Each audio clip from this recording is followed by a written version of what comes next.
Oi, aqui é o professor Wellington Queiroz. Estou começando aqui mais um vídeo para o canal, fazendo história, e mais um vídeo para o nosso curso, o curso Se Conhecendo através da História. Esse já é o nosso quarto vídeo do curso. No primeiro vídeo eu mostrei para vocês a necessidade e a importância de se reconhecer, mais do que se conhecer, se reconhecer.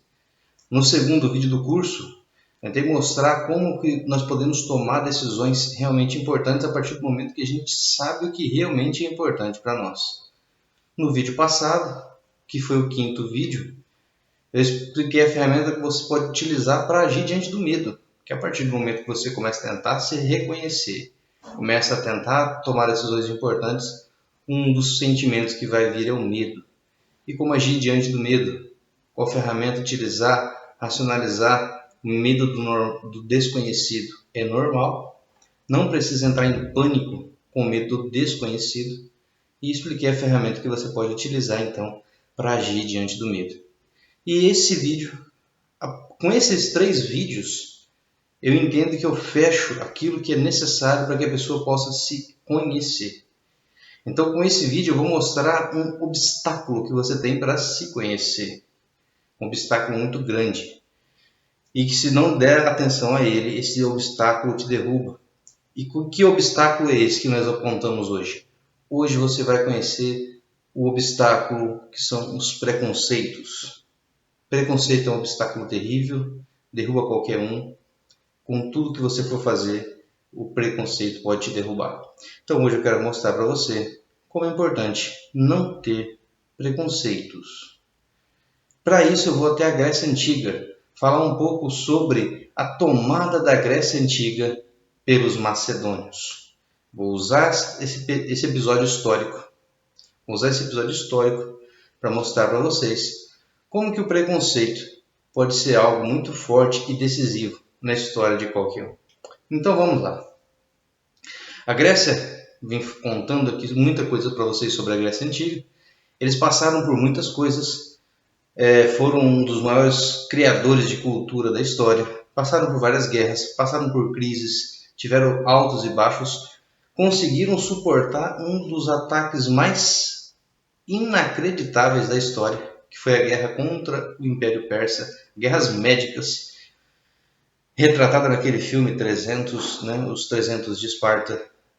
Depois disso passam por uma outra guerra absurda, que foi a Guerra do Peloponeso, onde as duas principais cidades-estado gregas, Atenas e Esparta, entraram numa guerra pelo controle da região. Uma guerra terrível, com um número enorme de mortos, onde no fim Esparta vai conseguir ali uma vitória que vai dar para Esparta um pequeno período de controle sobre as terras gregas.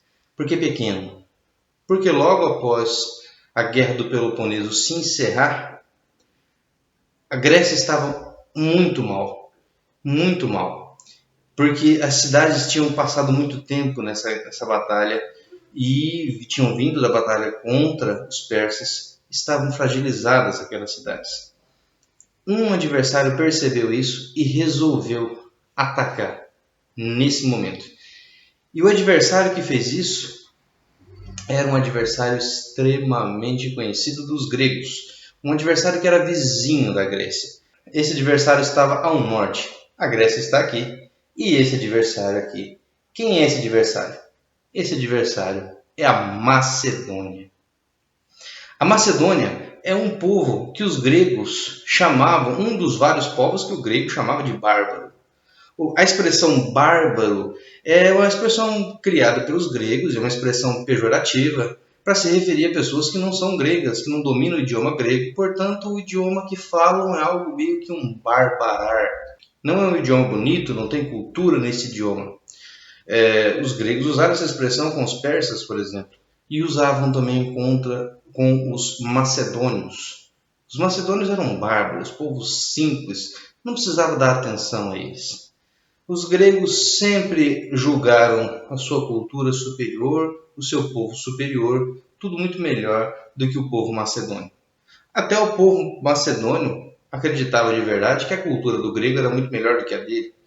Por exemplo, o rei da Macedônia, o Filipe II, apaixonado pela cultura grega, contratou Aristóteles, discípulo de Platão, que havia sido discípulo de Sócrates. Sócrates, Platão, Aristóteles.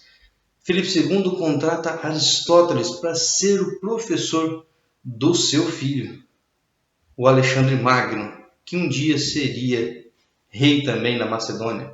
O Alexandre Magno, que depois ficou conhecido como Alexandre o Grande. Mas na época da conquista da Grécia, Alexandre era ainda subordinado ao pai. O rei era então Filipe II. E Filipe II organiza um grande exército, um poderoso exército. Sabia do momento que a Grécia estava vivendo, sabia das dificuldades e usou esse momento para fazer um ataque muito bem organizado, muito bem orquestrado e vai conseguir então, cidade por cidade, tomar a região da Grécia e vai incorporar isso ao território macedônio. Depois dessa política de expansão do Filipe II, foi dado continuidade pelo filho dele, o Alexandre Magno, que ficou conhecido como Alexandre o Grande. E o Alexandre vai fazer surgir aquele que até então foi o maior império da Terra, que só viria a ser superado pelo Império Romano depois.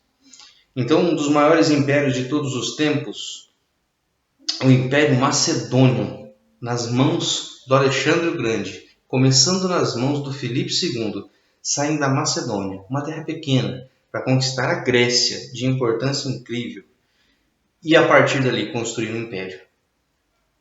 Os gregos conviveram com os macedônios ao longo de toda a história até então. Na verdade, os gregos sempre conviveram com os macedônios. Os dois países estão no mesmo local. A Grécia e a Macedônia existem ainda hoje e são vizinhos. Mas a Grécia Antiga conviveu com a Macedônia durante toda a sua existência. Olhava para a Macedônia, mas não podia acreditar que dali sairia o povo que a conquistaria, que a dominaria. Os gregos da Grécia Antiga nunca puderam imaginar que da Macedônia viria o conquistador da Grécia. Depois de resistir ao ataque persa, Esparta acreditava de verdade que o maior adversário que tinha era Atenas. E Atenas conquistada, não existia um adversário capaz de derrotar os gregos. Mas os macedônios foram e conseguiram. Usaram uma característica grega muito conhecida e usaram essa característica a favor dos macedônios, que era a desunião. Os gregos se uniram por vários momentos para resistir a ataques estrangeiros. E esse foi o tema da nossa primeira aula. Os gregos, resistindo ao ataque persa, se uniram e resistiram. Os gregos se conheciam tanto, mas se conheciam e não conheciam o seu adversário. Pelo preconceito, o povo grego, que foi capaz de suportar os maiores obstáculos, caíram diante de um obstáculo que eles julgavam pequeno. Há um provérbio chinês que diz que ninguém tropeça em uma pedra grande, porque você vê ela de longe. Você tropeça em pedras pequenas. O preconceito, o pré-conceito, acreditar que já conhece tudo e por isso não buscar informação e nem sequer receber informação quando ela vem, é talvez um dos piores defeitos para uma pessoa e provavelmente é o pior defeito para quem quer se conhecer. Não podemos ter preconceitos com absolutamente nada. E atualmente, infelizmente, parece que o que eu observo é a contramão daquilo que é um fato tão óbvio, que o mundo não pode ser feito de pessoas preconceituosas. Mas parece que essas pessoas é que estão conseguindo ditar as regras. Nós estamos vivendo aí, nesses últimos dias, dois casos um no Brasil e um nos Estados Unidos, que chamou a atenção da mídia de preconceito racial. Mas, tanto aqui quanto lá, quanto em qualquer outro lugar, o preconceito ele vem em várias camadas, ele vem em vários temas, em vários assuntos. Ele nunca vem sozinho, ele sempre vem acompanhado. É claro que o preconceito no Brasil, e eu vou tomar o Brasil como exemplo, não que o nosso caso seja o mais importante, mas é porque é o nosso país. Eu vou tomar o Brasil como exemplo. O preconceito no Brasil ele é combatido, e é combatido com muita força pelas nossas leis, que criminalizam como crime inafiançável o crime de preconceito racial. A punição existe. E não estou dizendo que a punição é ruim. Tudo bem, a punição é necessária. E muitas pessoas julgam isso como um avanço, e eu estou aqui para discordar. Se você julga a punição como um avanço, ótimo.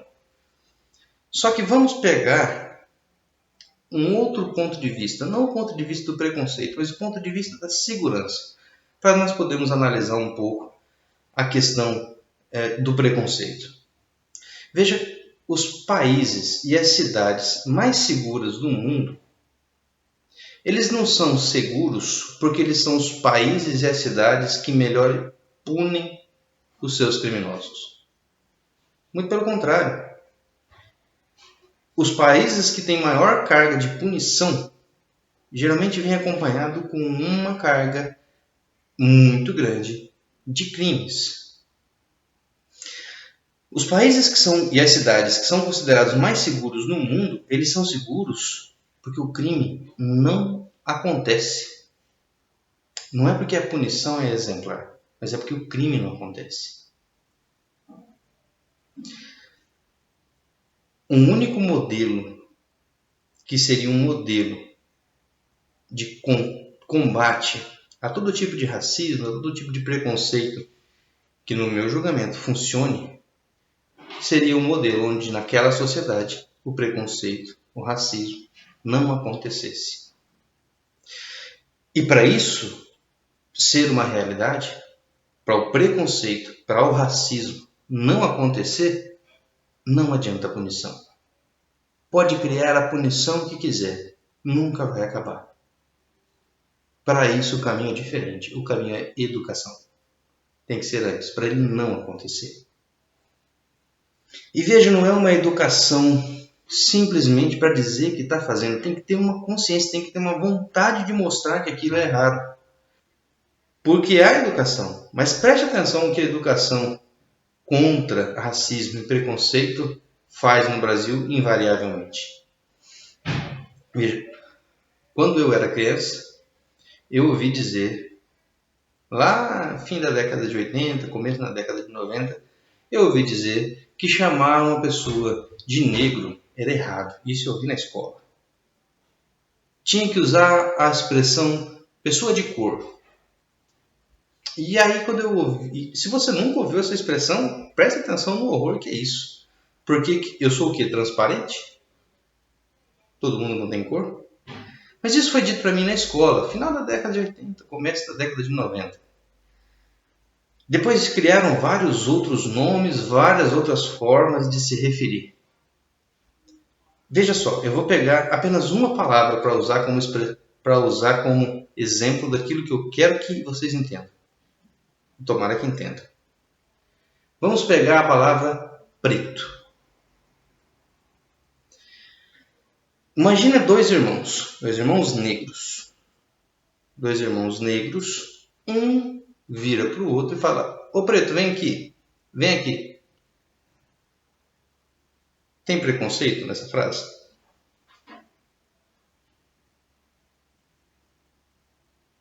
A mesma palavra, um branco vira para um negro e fala: preto, vem aqui. Tem preconceito nessa palavra? O que eu quero que vocês entendam é o seguinte: a palavra não é a mesma. Se a palavra é a mesma, a palavra não pode ser preconceituosa. O preconceito está em quem usou ela. Não adianta a escola, sociedade, querer criar termo bonitinho para se referir às pessoas enquanto a sociedade é preconceituosa. Você pode colocar qualquer expressão aqui. Você pode colocar para se referir aos negros como pessoas mais lindas do mundo. Pode chamar assim. Se quem estiver usando essa expressão for preconceituoso, essa expressão vai vir carregada de preconceito. A única forma do preconceito acabar é não ficar criando desculpas ou caminhos para quem ainda quer continuar sendo preconceituoso poder ter o politicamente correto. Não, assim é correto. Uma palavra jamais vai ser preconceituosa. Quem usa é que é. Vejo nos Estados Unidos hoje uma demonstração do ódio contra um ato terrível que foi a morte daquele rapaz. E o ódio que essa morte causou, fazendo com que as pessoas comecem a ir destruindo estátuas que foram traficantes de negros, né? Foram escravagistas, pessoas que ganharam dinheiro com a venda de escravos na história do continente americano. Entre elas, a estátua de Colombo sendo destruída. E ali é um momento de ódio, de raiva. Mas isso é punição. Isso é punição. Não adianta uma escola ensinar a história do Colombo como descobridor da América, para que quando chegar na vida adulta, a pessoa que aprendeu isso na escola entenda a verdadeira história e aí se revolte com raiva do Colombo. Tem que ser ensinado algo real. Eu mencionei isso em um dos meus vídeos e volto a repetir agora. A nossa educação ela é uma educação que replica educação. Faz muito tempo que a nossa escola vem assim. A maioria das faculdades e praticamente todas as escolas replicam educação, sem pensar na importância. Não um único professor, mas praticamente todos acreditam de verdade que a sua matéria é a coisa mais importante que existe no mundo. Se o aluno não aprender aquilo, ele não pode passar. Acreditam de verdade. Fazem o aluno achar que a sua matéria é a matéria que ele vai precisar para o resto da vida, quando na maioria das vezes ele nunca vai usar aquilo.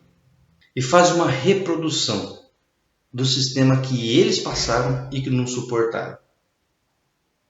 Professores que esqueceram que foram alunos, que tinham muitas matérias que não suportavam, e agora querem cobrar dos seus alunos que sejam sensacionais, que façam tudo de forma perfeita, como máquinas. Não se preocupando com o ser humano que ali está, não se preocupando com os problemas pessoais de cada um, mas simplesmente querendo colocar na forma a cabecinha de cada aluno.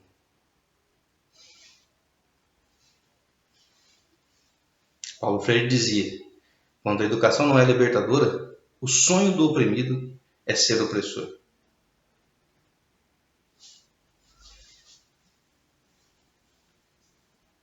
Não é para ser de esquerda, não é para ser de direita, é simplesmente para ser racional.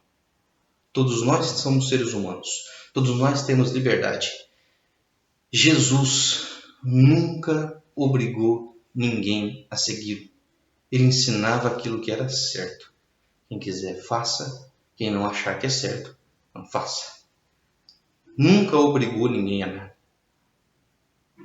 Mas nós temos uma sociedade que quer moldar a cabeça de cada um de nós. E aí quando chega na vida adulta, alguns descobrem que a cabeça foi moldada e alguns se revoltam. A revolta é punição. O único caminho adequado não é a revolta, mas é se concentrar na educação. Eu fico pensando, será que as crianças lá daquele país, lá dos Estados Unidos, onde estão vendo adultos revoltados com a história, será que essas crianças vão começar a estudar diferente? Adianta eu me revoltar e destruir estátuas e monumentos aos bandeirantes, tentar destruir a imagem do Domingos Jorge Velho, mas chegar na escola e ensinar que graças aos bandeirantes o Brasil tem o tamanho que tem. E esconder que bandeirantes traficaram pessoas, roubaram, mataram pessoas. Vai adiantar a minha revolta sem a realidade para as crianças que ali estão? Enquanto a educação quiser maquiar, quiser colocar na forma, nunca o preconceito vai acabar. Mas eu sou só uma pessoa. Eu não posso mudar o país. Eu não posso mudar o mundo. E Tolstói dizia, todos querem mudar o mundo, mas ninguém quer mudar a si próprio. Então tenho que mudar a mim, e não o mundo. E é o que eu digo para você. Você quer se conhecer? Não mude o mundo. Porque mudar o mundo todo mundo quer. Mude você. Você vai se conhecer? Você quer se conhecer de verdade? Entenda que vão existir enormes preconceitos. Você vai conviver com pessoas que sentem orgulho do preconceito que têm. Você vai encontrar pelo seu caminho pessoas que se envergonham de agir sem preconceito. Você vai encontrar pelo seu caminho pessoas que têm o preconceito como maior valor próprio. Pode mudar essas pessoas? Não, eu não posso, você não pode, ninguém pode mudar outra pessoa. Você só pode mudar a si mesmo. Não tente mudar o mundo, tente mudar a si mesmo. O seu preconceito tem que ser mudado. O meu preconceito tem que ser mudado. Cada um muda a si. Eu falo isso para os meus alunos. Olha, eu não posso mudar o sistema de educação brasileiro. E se por acaso eu resolver entrar na sala de aula e dar para eles a aula que eu acho que é a correta, provavelmente eu vou ser demitido da escola que eu estiver trabalhando e vão colocar alguém lá que faça. O máximo que eu posso fazer é tentar não replicar o sistema de opressão que eu sofri. E uma das formas de eu fazer isso é aqui, falando com vocês. Veja, hoje nós temos um sistema de opressão funcionando constantemente no Brasil. Aliás, nós temos vários sistemas de opressão constantes funcionando no Brasil. E não vem para mim falar que isso é coisa de esquerda, não, porque quem me conhece sabe das minhas orientações políticas, sabe que eu não tenho nenhum partido político, eu não defendo absolutamente nenhum político, não tem um que eu goste. Mas nós temos um sistema de opressão que vem de todos os lados. Temos hoje um sistema de opressão de extrema direita acontecendo no Brasil. O sistema de opressão vem de todos os lados. Todos os lados. Eu acho interessante quando alguém coloca na boca de quem fala sobre opressão, coloca o título de discurso de esquerda. Porque algumas pessoas que têm orientação de esquerda política falam sobre isso. Então me dá aí o discurso da direita política falando sobre opressão. O mundo é maravilhoso? Se o mundo é maravilhoso, então tá bom. Então é pura besteira de quem fala sobre opressão. Ninguém no mundo sofre opressão? Não, se tem pessoas no mundo que sofrem opressão, então ela existe. Tem que ser falado sobre ela. Agora, se só um grupo fala, será que o outro grupo está simplesmente não querendo olhar para a opressão? Eu deixo a pergunta no ar. Não vou responder. É uma pergunta. Será? Será que só um grupo está tentando falar de opressão e o outro não? Se for assim, me dê uma pessoa de direita falando sobre opressão, que aí nós podemos balancear o discurso. Mas se só tem de um lado falando, aí parece que todo mundo que fala é desse lado. Não é? De novo, vou voltar a reforçar. Isso não é um canal político, eu não tenho orientação política por nenhum partido. Sempre foi assim, quem já foi meu aluno sabe disso. Não defendo nenhum lado político. Não acho que ninguém tem que ter político de estimação. Acho que nós temos que ter a liberdade de poder criticar todo e qualquer político que faça coisa errada. Por isso não tenho lado nenhum. não defendo ninguém, mas que vem uma opressão para as escolas, para o sistema de educação. Isso é um fato. E se você pai, você mãe, que não tem, assim como eu, não tem poder para mudar nada, mude pelo menos a consciência que você tem com o seu filho, com a sua filha na escola. Não pense que tudo que vem da escola é perfeito, é maravilhoso. Tem profissionais dentro da escola tentando fazer um serviço muito bom? Tem, existem. Existem sim profissionais dentro das escolas tentando fazer um serviço muito bom. Mas a educação é pensada para fazer do povo um povo livre? Não, não é. A educação não é pensada para fazer do povo um povo livre, um povo pensador. Até porque um povo que pensa dá trabalho. E não é essa a intenção da educação. Fazer um povo que dê trabalho. É melhor um povo que aceita tudo. Só que o povo que aceita tudo é carregado de preconceito. Não se conhece. Não é capaz de tomar uma decisão que faça de si mesmo feliz. Não é capaz de empunhar a sua caneta e escrever a própria história. Um povo que não se conhece, um povo que não pensa, não escreve a própria história. Alguém escreve por ele. Quem escreve? Essa é a pergunta que eu deixo para você. Se você não está escrevendo a sua história, quem está?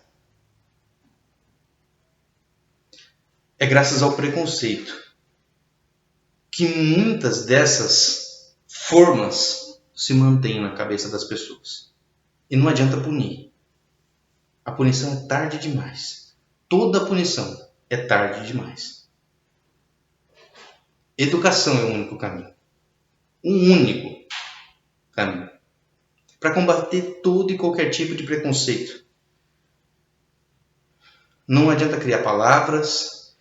E talvez algumas pessoas vão falar, mas é fácil demais para você falar. Você não sofre esse tipo de preconceito. E é verdade. Preconceito racial eu não sofro. Isso é verdade. Provavelmente eu nunca vou sofrer. Pelo menos aqui no Brasil, provavelmente não. Mas eu sofro outros tipos de preconceito. Não estou colocando na balança, não estou dizendo qual é melhor, qual é pior. Não estou querendo me colocar como vítima, longe disso. Mas eu entendo o tamanho da seriedade que é qualquer forma de preconceito. Não podemos ter. E eu convivo com jovens, com adolescentes, que sem perceber começam a ter a sua cabeça formatada por preconceitos. E muitas coisas não querem nem ter contato mais. Porque já estão sendo formatados. A cabecinha já está entrando na forma. Já está entrando na caixa. Na caixa que eles querem. Nós precisamos ter liberdade para pensar. Se você quer se conhecer, entenda. Um obstáculo seríssimo que você vai encontrar pela frente é o preconceito. Derrube ele. Derrube preconceitos. A Bíblia diz que a nossa luta não é nem contra sangue nem contra carne, mas contra potestades e principados.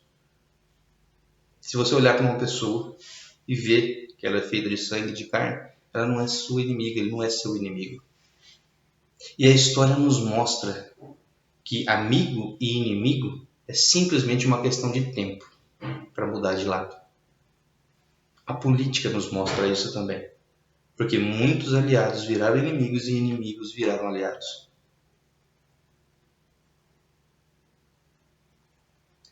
Se as pessoas não são nem inimigos, não são aliados, mas não são inimigos, então não é contra as pessoas que você tem que lutar. Provavelmente, você só tem que lutar contra os preconceitos.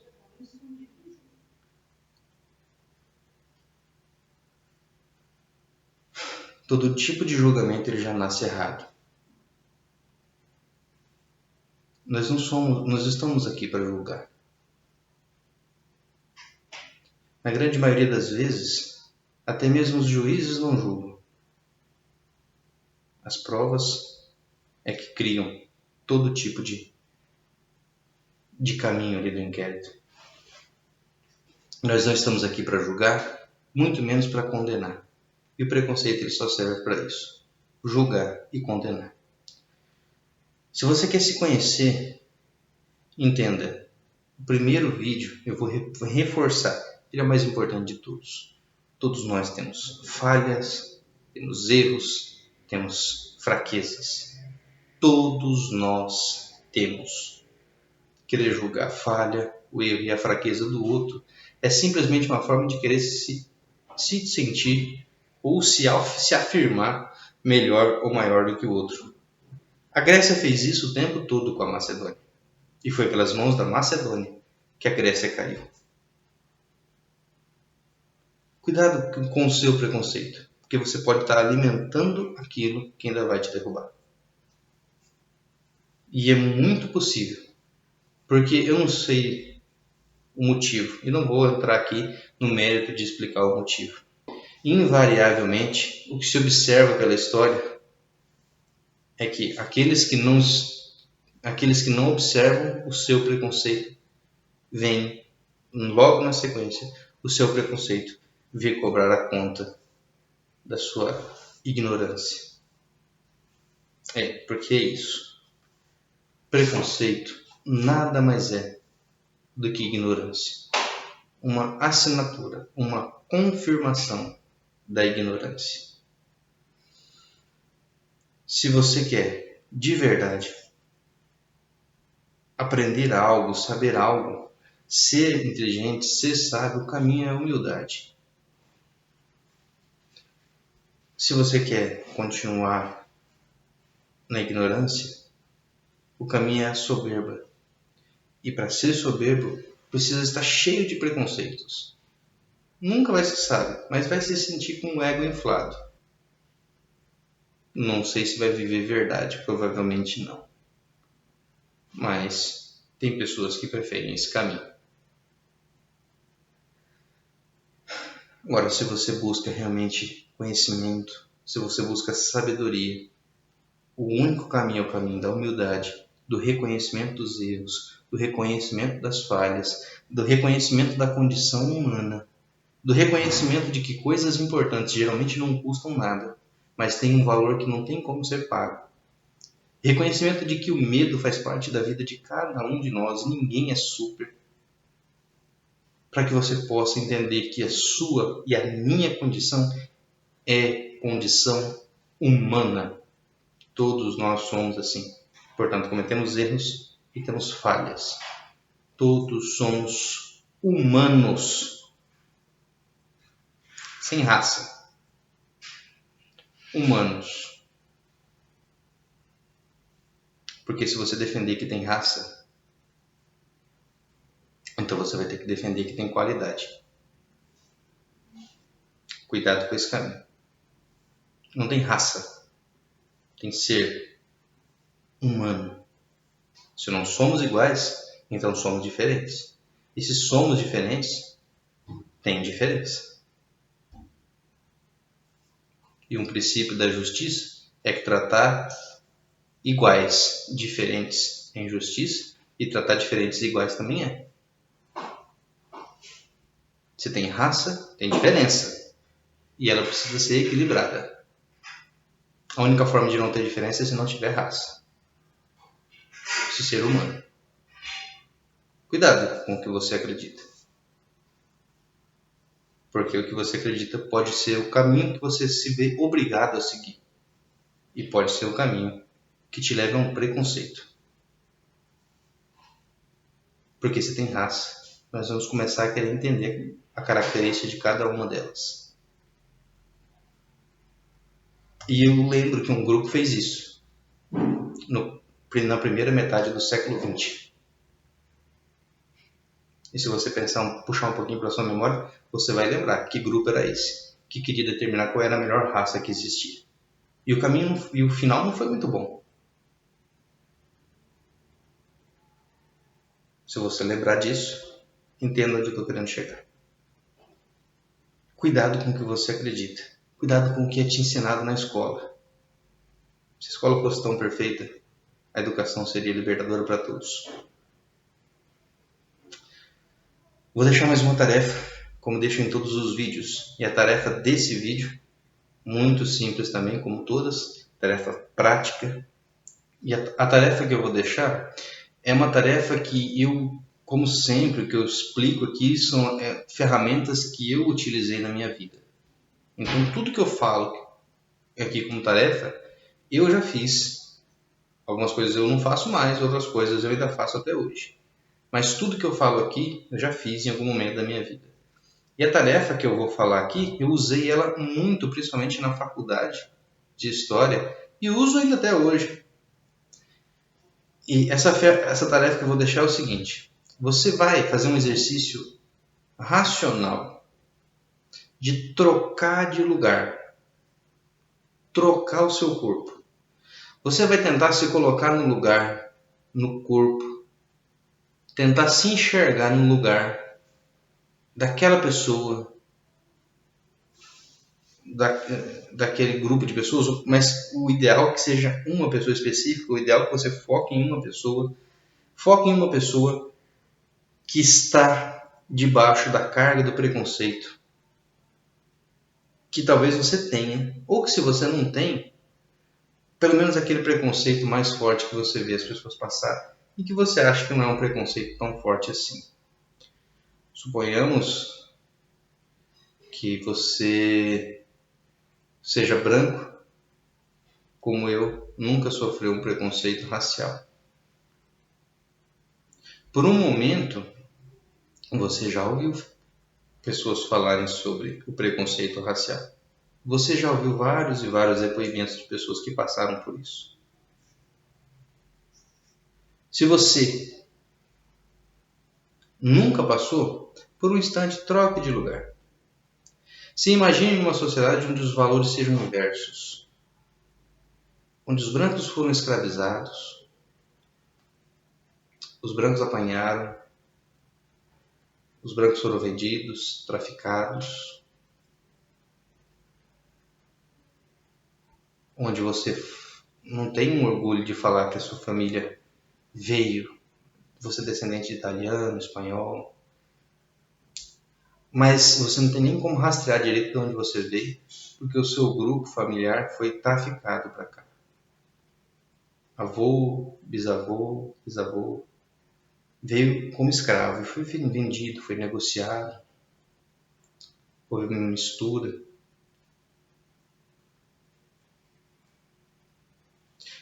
Se coloca no lugar. Se você tem uma carga de preconceito social, troca de lugar. Imagina você vivendo naquela classe social mais inferior. Se o preconceito é por status, se é preconceito por nível de educação, se é preconceito, não importa.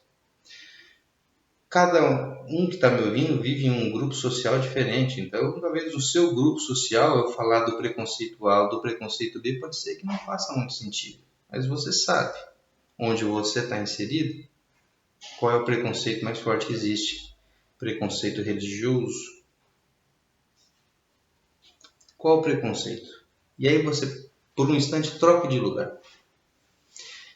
E se você sofre preconceito, não pensa que você está livre da tarefa. Porque você não pode mudar o mundo. Tolstói falou que todo mundo quer mudar o mundo. Mas ninguém quer mudar a si mesmo.